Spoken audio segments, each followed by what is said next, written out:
ഈശോയിൽ സ്നേഹം നിറഞ്ഞവരെ, ജീവിതത്തിൻ്റെ ഏത് പ്രതികൂല സാഹചര്യത്തെയും അതിജീവിച്ച് മുന്നേറുവാൻ കരുത്തു നൽകുന്ന പരിശുദ്ധാത്മാവിൻ്റെ അത്ഭുതകരമായ ഇടപെടലിൻ്റെ ഒരു വചനമിതാ.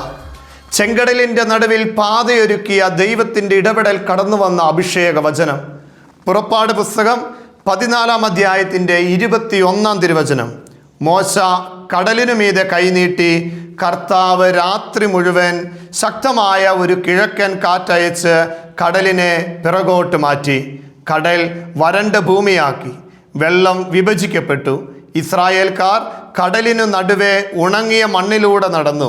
അവരുടെ വലതും ഇടതും വെള്ളം മതിലുപോലെ നിന്നു. പ്രിയമുള്ളവരെ, ചെങ്കടലിൻ്റെ നടുവിൽ മോശ വഴി ദൈവം ഇസ്രായേലിനെ അനുഗ്രഹിച്ചത് എങ്ങനെയെന്ന് ചോദിച്ചാൽ, കർത്താവ് രാത്രി മുഴുവൻ ശക്തമായ ഒരു കിഴക്കൻ കാറ്റയച്ചു. കിഴക്കൻ കാറ്റ് അത് പരിശുദ്ധാത്മാവാണ്.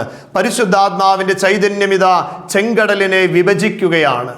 ചെങ്കടലിൻ്റെ നടുവിൽ വരണ്ട ഭൂമി എന്നതുപോലെ പാതയൊരുക്കി ഇതാ കടല് ഭിത്തി പോലെ അവർക്ക് സംരക്ഷണ കവചമായി അവരെ മുന്നോട്ട് നയിക്കുന്ന അനുഭവം. നമ്മുടെ ജീവിതത്തിൻ്റെ ഏത് പ്രതികൂല സാഹചര്യമാണോ മുൻപോട്ട് നോക്കിയിട്ടുണ്ടെങ്കിൽ ഉത്തരമില്ലാത്ത ചില ചോദ്യങ്ങളാണ്.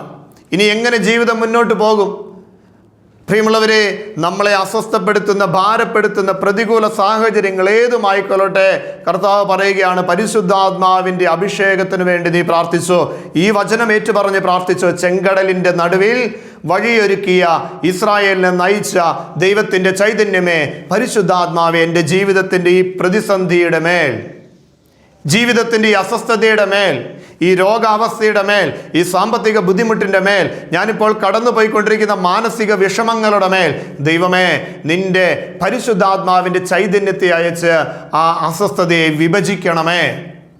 പ്രത്യാശയുടെ പുതിയ പാതയൊരുക്കി ഞങ്ങളുടെ ജീവിതത്തെ മുന്നോട്ട് നയിക്കണമേ. രക്ഷയുടെ കാനാൻ തീരത്തേക്ക്, സ്വർഗീയ ജെറുസലേമിൻ്റെ ആത്മീയ നിറവിലേക്ക് ഞങ്ങളുടെ ജീവിതത്തെ കൈപിടിച്ച് നയിക്കണമേ. പരിശുദ്ധാത്മാവേ, ഈ ശക്തമായ വചനത്തിൻ്റെ അഭിഷേകം എല്ലാവരുടെയും ജീവിതത്തിൽ ഉണ്ടാകുന്നതിന് വേണ്ടി നമുക്ക് പ്രത്യേകം പ്രാർത്ഥിക്കാം. ദൈവകരങ്ങളിലേക്ക് നമ്മളെ ഒന്ന് സമർപ്പിക്കാം.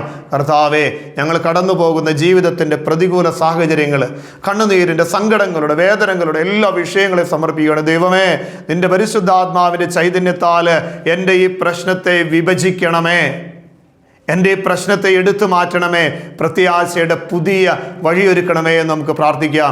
ദിവികാരുണ്യ ഈശോയുടെ ആശീർവാദം സ്വീകരിക്കുമ്പോൾ ഈ വചനത്തിൻ്റെ അഭിഷേകത്താൽ ഈശോ നമ്മളെ അനുഗ്രഹിക്കും. പ്രിയമകനെ, പ്രിയമകളെ, നിന്റെ പ്രതികൂല സാഹചര്യത്തിൽ ദൈവം ശക്തമായി ഇടപെടും, പ്രത്യാശയിലേക്ക് നയിക്കും. പ്രാർത്ഥനയോടെ കർത്താവിൻ്റെ ആശീർവാദം നമുക്ക് സ്വീകരിക്കാം.